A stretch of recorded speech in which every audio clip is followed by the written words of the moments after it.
Good afternoon to all. जैसा कि हम सभी जानते हैं, कोविड-19 के कारण शिक्षण संस्थाओं में शिक्षण कार्य सुचारू रूप से नहीं हो पा रहा है। SCERT महोदय तथा प्राचार्य महोदय के आदेश अनुसार ऑनलाइन शिक्षण कार्य संपन्न किया गया है। आज हम DLED 4th सेमेस्टर के शांति शिक्षा एवं सतत विकास peace education and continuous development के कंटेंट नंबर 3 के प्रकरण व्यक्तित्व का अर्थ एवं स्वरूप meaning and nature of personality का अध्ययन करेंगे। प्रस्तुतकर्ता निधि, प्रवक्ता मनोविज्ञान, जिला शिक्षा एवं प्रशिक्षण संस्थान रजला में फर्रुखाबाद। व्यक्तित्व का अर्थ मीनिंग ऑफ पर्सनैलिटी। सामान्य अर्थ में व्यक्तित्व से तात्पर्य शारीरिक गठन, रंग रूप, वेशभूषा, बातचीत के ढंग तथा कार्य व्यवहार जैसे विभिन्न गुणों के समायोजन से लगाया जाता है। व्यक्तित्व का अंग्रेजी अनुवाद पर्सनालिटी है, जो कि लैटिन शब्द पर्सोना से बना है।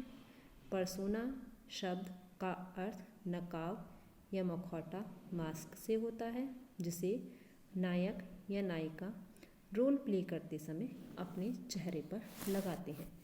इस शाब्दिक अर्थ को ध्यान में रखते हुए तब तक व्यक्ति को बाहरी वेशभूषा तथा दिखावे के आधार पर परिभाषित किया गया है।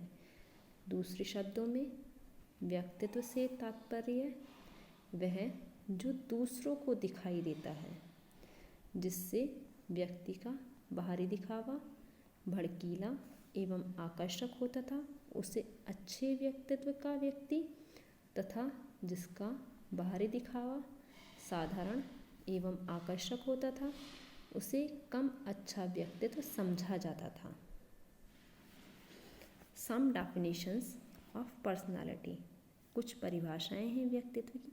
वुडवर्थ ने दी 1947 में।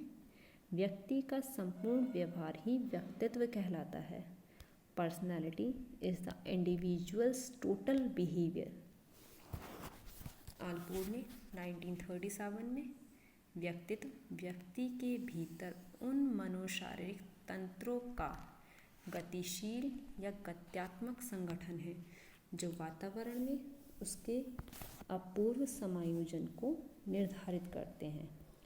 Personality is the dynamic organisation within the individual of those psychophysical system that determine his unique adjustment to his environment. Allport की जो डेफिनेशन है उसको कुछ समय बाद संशोधित किया गया और संशोधन के बाद अंतिम 5 शब्द बदलकर इस प्रकार कर दिए गए। Unique adjustment to his environment की जगह पर कैरेक्टरिस्टिक्स, बिहेवियर एंड थॉट को डेफिनेशन में सम्मिलित कर दिया गया। गॉल्डन आलपोर्ट की जो थ्योरी है उस थ्योरी को ट्रेट थ्योरी कहा गया है। गॉल्डन आलपोर्ट ने ट्रेट्स की 2 टाइप्स बताए हैं, common traits, individual traits. Individual traits को पर्सनल डिस्पोजिशन भी बोला गया है। कॉमन ट्रेट्स वे ट्रेट्स होते हैं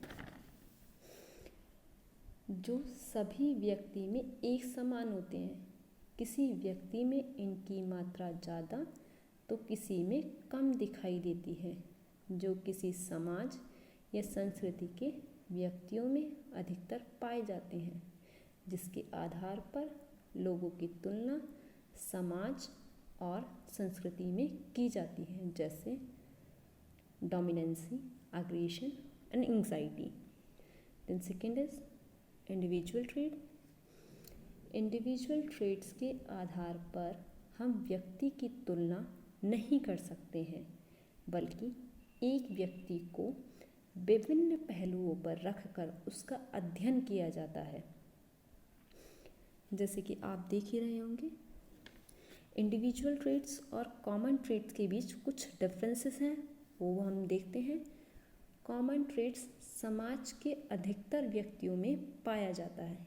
फर्स्ट डिफरेंस कॉमन ट्रेड्स में, कॉमन ट्रेड्स के आधार पर व्यक्ति का तुलनात्मक अध्ययन किया जाता है। देन अब हम इंडिविजुअल ट्रेड्स का सुन लेते हैं। इंडिविजुअल ट्रेड्स समाज के कुछ व्यक्तियों में पाए जाते हैं। देन सेकंड, इंडिविजुअल ट्रेड्स के आधार पर एक ही व्यक्ति के विभिन्न ट्रेड्स का आपस में तुलनात्मक अध्ययन किया जाता है। ठीक है, देन आगे चलते हैं। जो हमारा इंडिविजुअल ट्रेड्स है उसको 3 कैटेगरीज टाइप्स या इस तरीके से डिवाइड किया है। Cardinal trades, central trades, secondary. जैसे कि इनके नाम से ही स्पष्ट हो रहा है, कार्डिनल ट्रेड्स मुख्यशील गुण, सेंट्रल ट्रेड केंद्रशील गुण, सेकेंडरी ट्रेड्स द्वितीयशील गुण। कार्डिनल ट्रेड्स सभी व्यक्तियों में समान रूप से नहीं पाया जाता।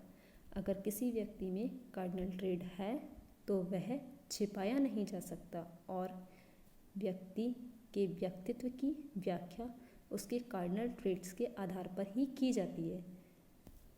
महात्मा गांधी के व्यक्तित्व जैसे उनके अंदर कार्डिनल ट्रेड जो है शांति और अहिंसा, तो महात्मा गांधी शांति और अहिंसा के लिए फेमस हैं, वो अपने इस ट्रेड को छुपा नहीं सकते हैं। Then second is central trait केंद्रशील गुण, सभी व्यक्तियों में पाए जाते हैं और सभी इनकी संख्या 5 से 10 तक पाई जाती है, जिसके अंतर्गत व्यक्ति एक्टिव रहता है। जैसे सामाजिकता का गुण, आत्मविश्वास का गुण, ये सभी में पाया जाता है, सभी में इक्वल है, मतलब सभी व्यक्तियों में देखने को मिलता है। सेकेंडरी ट्रेड्स सभी व्यक्तियों में पाए जाते हैं। ये ट्रेड्स कम महत्वपूर्ण, कम समगत या कम अर्थपूर्ण होते हैं और सभी व्यक्तियों में अलग अलग होते हैं पर सब में अलग अलग होते हैं।